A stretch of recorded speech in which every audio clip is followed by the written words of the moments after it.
창세기 1장 26절부터 31절입니다. 우리 한 절씩 교독하도록 하겠습니다. 제가 먼저 26절 읽어 올리겠습니다. 하나님이 이르시되 우리의 형상을 따라 우리의 모양대로 우리가 사람을 만들고 그들로 바다의 물고기와 하늘의 새와 가축과 온 땅과 땅에 기는 모든 것을 다스리게 하자 하시고, 하나님이 자기 형상 곧 하나님의 형상대로 사람을 창조하시되 남자와 여자를 창조하시고, 하나님이 그들에게 복을 주시며 하나님이 그들에게 이르시되 생육하고 번성하여 땅에 충만하라. 땅을 정복하라. 바다의 물고기와 하늘의 새와 땅에 움직이는 모든 생물을 다스리라 하시니라. 하나님이 이르시되 내가 온 지면에 씨 맺는 모든 채소와 씨 가진 열매 맺는 모든 나무를 너희에게 주노니 너희의 먹을거리가 되리라. 또 땅의 모든 짐승과 하늘의 모든 새와 생명이 있어 땅에 기는 모든 것에게는 내가 모든 푸른 풀을 먹을거리로 주노라 하시니 그대로 되니라. 하나님이 지으신 그 모든 것을 보시니 보시기에 심히 좋았더라. 저녁이 되고 아침이 되니 이는 여섯째 날이니라. 아멘. 오늘은 소유와 형상이라는 제목으로 하나님의 말씀을 같이 나누길 원합니다. 창세기의 시작은 태초에 하나님이 천지를 창조하시니라 말씀하셨습니다. 하나님께서 세상을 창조하기 전에 땅은 혼돈하고 공허하고 흑암이 깊음 위에 있다라는 표현처럼 어두운 뿐이었습니다. 그러나 하나님이 세상을 창조하기 시작하신부터 이 땅의 역사가 시작되고 또 이 땅의 모든 것이 생기가 있고 살아 움직이게 된 줄로 믿습니다. 하나님의 말씀은 세상의 모든 것의 주인이 여호와 하나님이다라고 선포하고 있습니다. 우리 이 창조의 이야기를 한번 요약해서 주일학교 때 들었던 것처럼 한번 나눠보길 원하는데요. 첫째 날에는 빛을 주님께서 만드셨잖아요. 성경은 하나님이 세상을 창조하는 방법에 대해서 3절에 이렇게 말했어요. 하나님이 이르시되 빛이 있으라.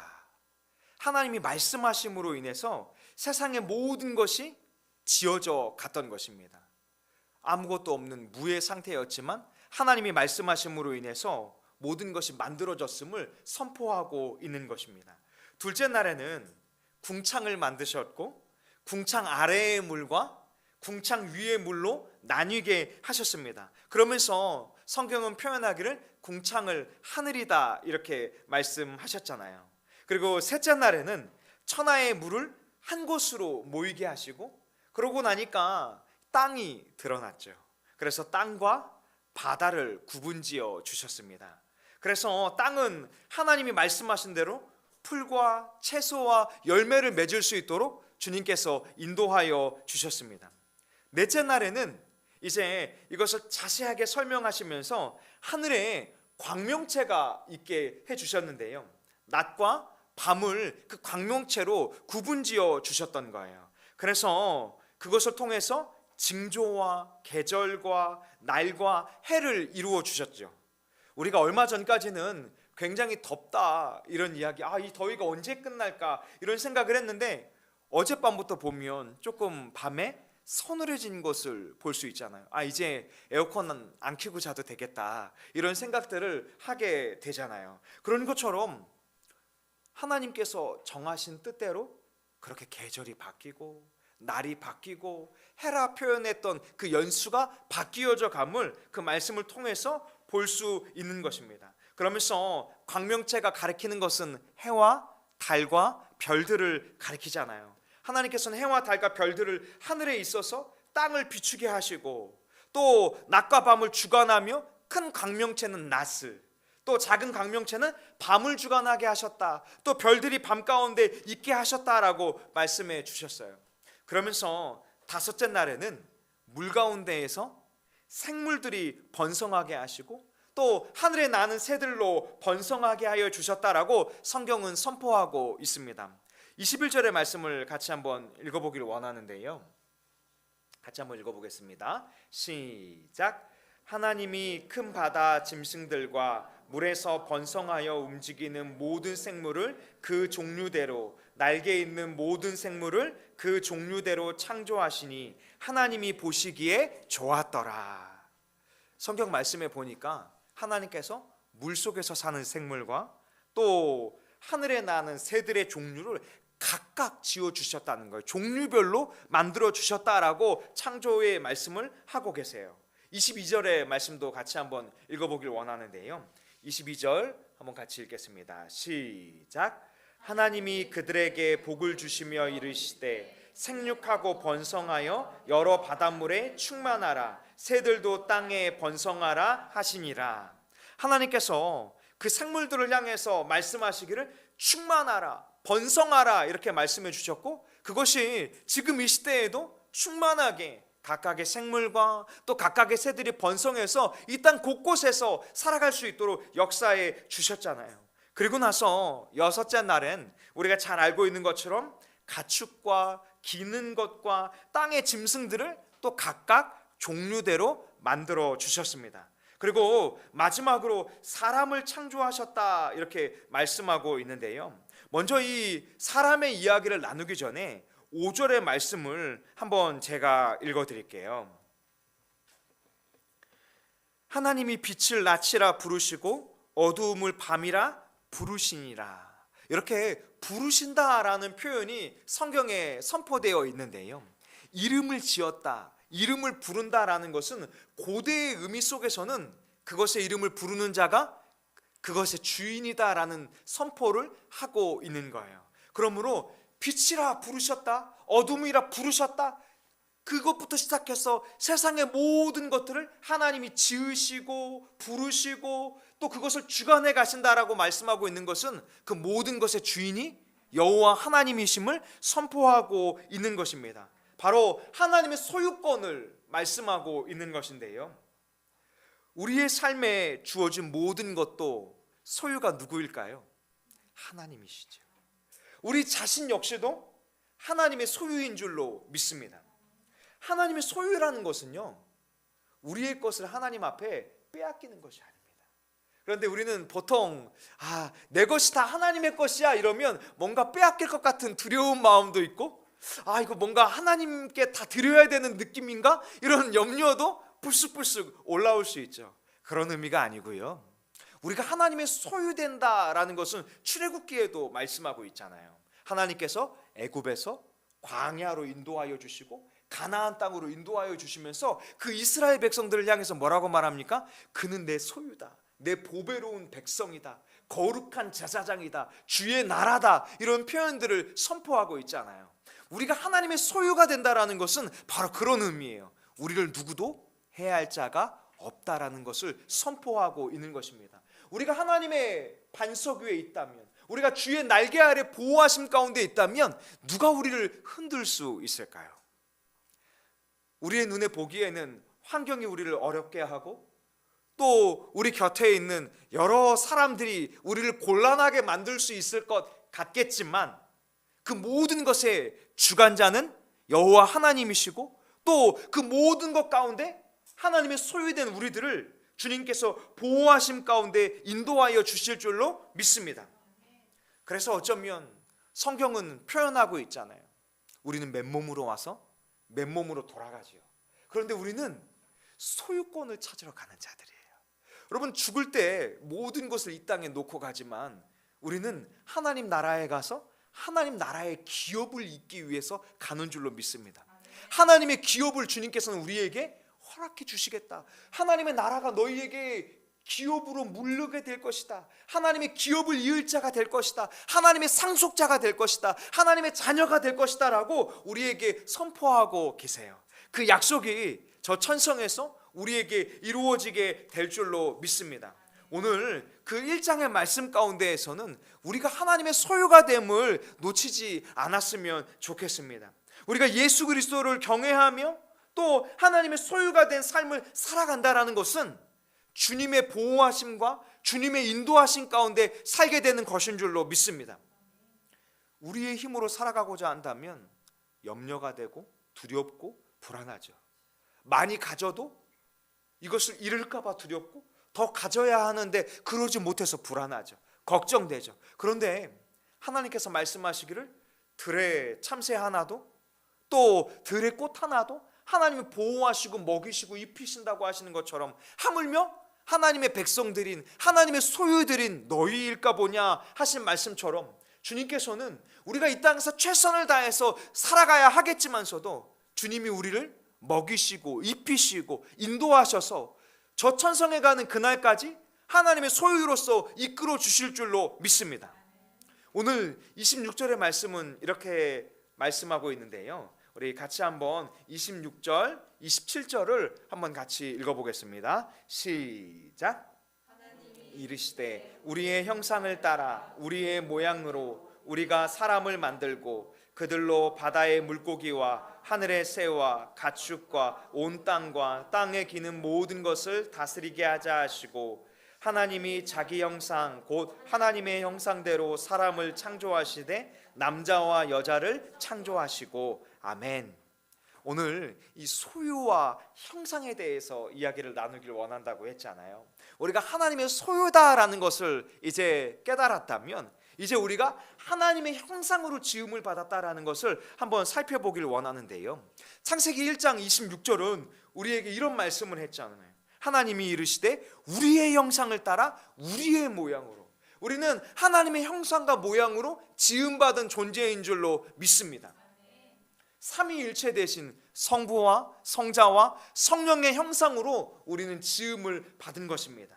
그래서 세상은 원래 하나님의 대리자로 지음받은 우리가 다스리고 보호하고 관리할 수 있도록 역사해 주셨던 것입니다. 그래서 이 땅의 피조물들은요, 사람을 보면 어떤 생각을 떠올려야 하면 하나님의 대리자로 저들이 서 있구나, 저들이 우리를 잘 관리하고 돌보고 이끌고 보호하겠구나, 이런 마음을 떠올려야 했던 것입니다. 이처럼 하나님은요, 하나님의 형상으로 창조하신 그 사람으로 하여금 피조물을 다스리게 하셨다라고 말씀하고 있는데요, 28절의 말씀을 한번 같이 읽어보길 원하는데요, 시작.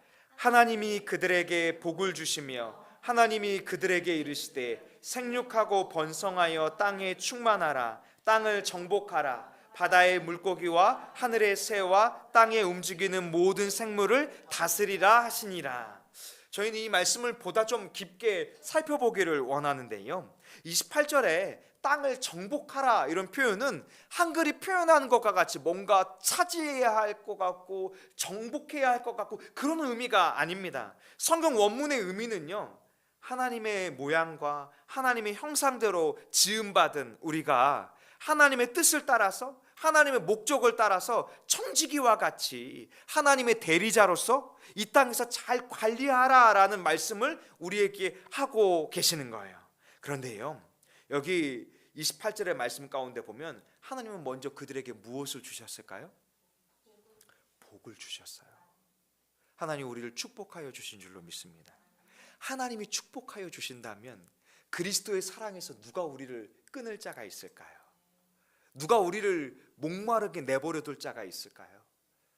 사람은 우리를 외면할지 몰라도, 환경은 우리를 두렵게 할지 몰라도 하나님의 형상으로 우리를 만들어 주시고 또 우리에게 축복하여 주신 여호와 하나님께서는 우리를 이 땅에서 하나님의 뜻 가운데 선하게 살아가게 역사하여 주실 줄로 믿습니다.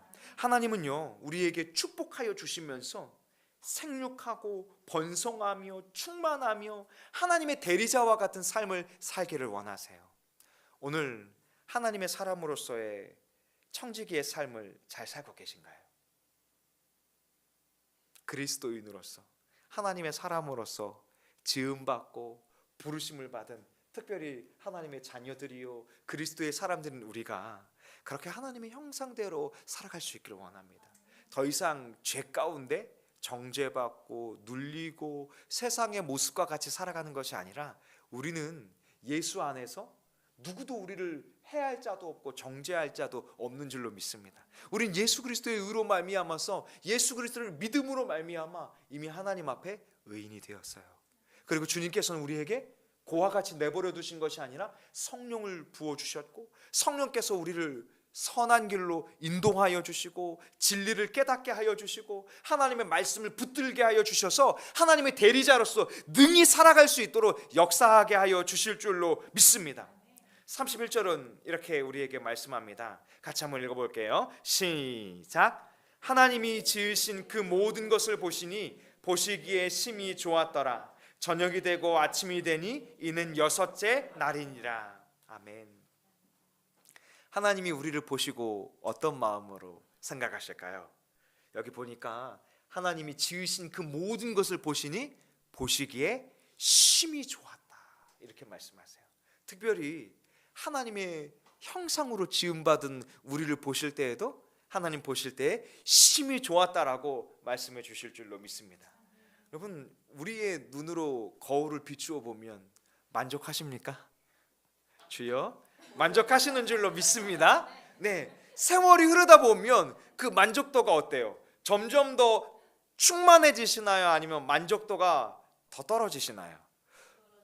원래는 더 충만해져야 할 줄로 믿습니다. 왜요? 우리의 겉사람은 후패하지만 우리의 속사람은 날로 날로 새로워지고 더 하나님의 성품을 닮아갔을 것이고 더 하나님의 사람으로서 성장해서 그리스도의 장성한 분량을 향해 더 가까이 나아가고 있기 때문입니다. 여기 하나님의 형상을 닮았다는 것은 우리의 외모가 아니에요. 우리의 영혼과 그리스도의 성품과 하나님의 성품과 하나님의 형상으로 지음받은 것, 그것은 마치 예수 그리스도 안에서 보라, 우리가 새로운 피조물이다 라고 말씀하신 것처럼 예수 그리스도를 믿음으로 말미암아서 우리는 하나님 앞에 새로운 하나님의 의인으로 세움받았고 또 하나님의 자녀로 부르심을 받았고 또 하나님의 사람으로서 살아갈 수 있도록 역사하여 주셨어요. 그런데 우리 안에 자꾸 뭘 보면 문제가 생길까요? 우리의 결핍과 우리의 연약함과 인생에 주어져 있는 여러 가지 문제를 볼 때 우리는 우리에게 만족하지 못하죠. 왜 나는 이렇게 능력이 없지? 왜 나는 이렇게 가진 것이 없지? 나는 왜 이렇게 무기력하지? 또 영적으로 볼 때에도 나는 왜 이렇게 잘 깨어지고 쉬 넘어지고 내 안에 이렇게 결핍이 많을까? 우리 각자 저조차도 그런 생각을 할 때가 덜어 있잖아요. 그런데 주님은 우리를 향해서 뭐라고 말씀하십니까? 그렇지 않다는 거예요. 우리를 볼 때 보시기에 심히 좋았다는 거죠. 하나님의 형상으로 지음받아서 보시기에 심히 좋았고 예수 그리스도를 믿음으로 말미암아 새로운 하나님의 자녀가 되어서 또 완전히 예수 그리스도로 말미암아서 회복된 의인이 되어서 더 보시기에 심히 좋으신 줄로 믿습니다. 그 하나님의 사람답게 우리가 살아갔으면 좋겠어요. 이 땅에서 두려워하고 내 힘으로 씨름하는 것이 아니라 하나님의 사람으로 하나님의 대리자로서 살아가면서 내 권세가 아니라 예수 그리스도의 권세로 살길 원합니다. 내 능력이 아니라 하나님의 능력으로 살길 원합니다. 또 내가 길을 헤쳐나아가면 개척자는 힘들잖아요. 그런데 성령께서 인도해 주신다면, 성령께서 말씀과 성령의 빛으로 비추어 주신다면 주의 말씀은 내 길의 빛이요 등이신이다 라고 고백하는 것처럼 주께서 인도하여 주실 줄로 믿습니다. 바로 오늘 말씀은 그것을 우리에게 권면하고 있는 것입니다. 사랑하는 믿음의 식구들이여, 우리는 하나님의 역사의 주관자시요 하나님이 주인 되시며 하나님의 모든 것을 통치하심을 믿음으로 고백하며 살아갈 수 있길 원합니다. 그것이 바로 하나님을 인정하는 삶이요 하나님의 소유된 자들의 마땅한 삶인 것입니다. 그러면서 하나님의 형상으로서 점점 더 주님 닮아가고 또 그리스도의 장성한 분량으로 세워지기는 그 믿음의 선한 싸움을 포기하지 말고 뒤로 물러서지 않고 나아갈 수 있기를 원합니다. 하나님의 말씀을 따라 우리가 살아가고자 한다면, 성령을 따라 살아가고자 한다면, 선한 청지기와 같이 살아가고자 한다면 저 천성에서 그 문 앞에서 마지막 순간에 우리를 맞이해 주실 주님께서 보시기에 참 좋은 삶을 네가 살았구나, 네가 너의 달려갈 길을 잘 마쳤구나, 믿음의 삶을 잘 마쳤구나, 그렇게 하나님 앞에 칭찬받는 저와 우리 믿음의 식구들의 삶이 될 수 있기를 소망합니다. 기도하겠습니다.